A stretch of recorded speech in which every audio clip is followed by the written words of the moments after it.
Deep in the heart of the forest, there stood an old, crumbling tower. It was said to have been the home of a powerful warlock who had long since vanished. Some believed he had been driven out by the townspeople who feared his dark magic, while others claimed he had simply disappeared without a trace. Despite the rumors and superstitions, a group of young adventurers ventured into the forest to explore the tower. Among them was a brave young wizard named Lyra, who was eager to uncover the secrets of the warlock's abandoned home. As they climbed the winding staircase of the tower, Lyra could sense a powerful energy emanating from within.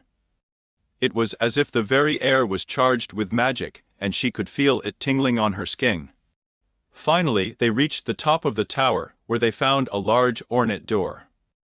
Lyra could feel the magic pulsing from behind it, and she knew that something powerful lay within. With trembling hands, she pushed open the door, and a blinding light flooded the room.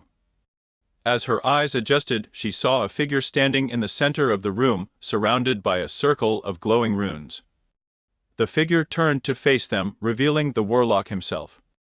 His eyes glowed with an otherworldly light, and his voice echoed through the room like thunder. "You have entered my domain," he said. "What is it that you seek?" Lyra stepped forward, her heart pounding in her chest. "We seek knowledge," she said. "We seek to understand the mysteries of magic." The warlock regarded her for a moment, and then nodded slowly. "Very well," he said.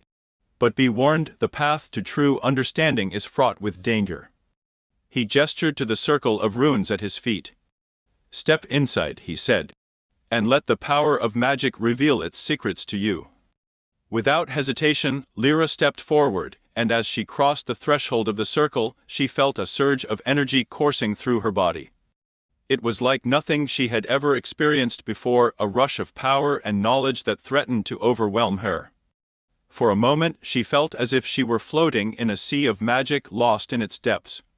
But then, slowly, the secrets of the universe began to reveal themselves to her. She saw the fabric of reality itself, the interplay of light and darkness, the ebb and flow of energy that drove the universe forward. And at the heart of it all, she saw the warlock, his power coursing through the very fabric of existence. But then suddenly something went wrong. The energy that had been flooding into her body began to twist and warp, contorting her limbs and tearing at her mind. She tried to scream, but the sound was lost in the maelstrom of magic that surrounded her. And then, just as suddenly as it had started, it was over. The magic receded, and Lyra collapsed to the ground, gasping for breath. She looked up to see the warlock standing over her, his face twisted with anger. "You have violated my trust," he said. "You have taken what was not yours to take. And now you shall pay the price." With a wave of his hand, he vanished, leaving Lyra and her companions alone in the tower. But the warlock's curse had already taken hold.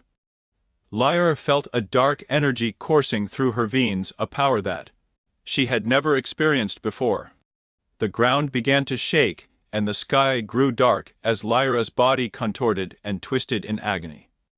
Suddenly, Lyra's eyes snapped open, revealing irises that glowed with an otherworldly light. She rose to her feet, her body now fully transformed into that of a powerful warlock. With a wave of her hand, Lyra summoned a bolt of dark energy that struck the ground and sent a shockwave rippling outwards. The trees around her shook and trembled, and the earth itself seemed to groan in protest. But even as the power surged through her, Lyra felt a deep, gnawing emptiness inside. She had sacrificed everything to gain this power, and now she realized that it had all been for nothing. As Lyra stood there, lost and alone, a figure emerged from the shadows. It was the old warlock who had first tempted her with the promise of power. "You have fulfilled your part of the bargain," he said, a twisted smile on his lips. "And now the power is yours to command. Use it well, for the world is a dangerous place." Lyra glared at him, her eyes blazing with fury. "You never told me the cost," she spat. "You never told me what I would become." The warlock merely chuckled. "Such is the way of power, my dear. It comes with a price. But you were willing to pay it, were you not?" Lyra said nothing, but she knew the truth of his words. She had been too eager to gain power, too willing to sacrifice everything for the chance to control her own destiny.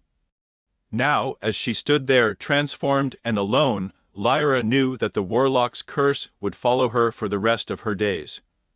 But perhaps, she thought as she gazed out at the darkening world, perhaps she could use her power for good. Perhaps she could make a difference, no matter the cost.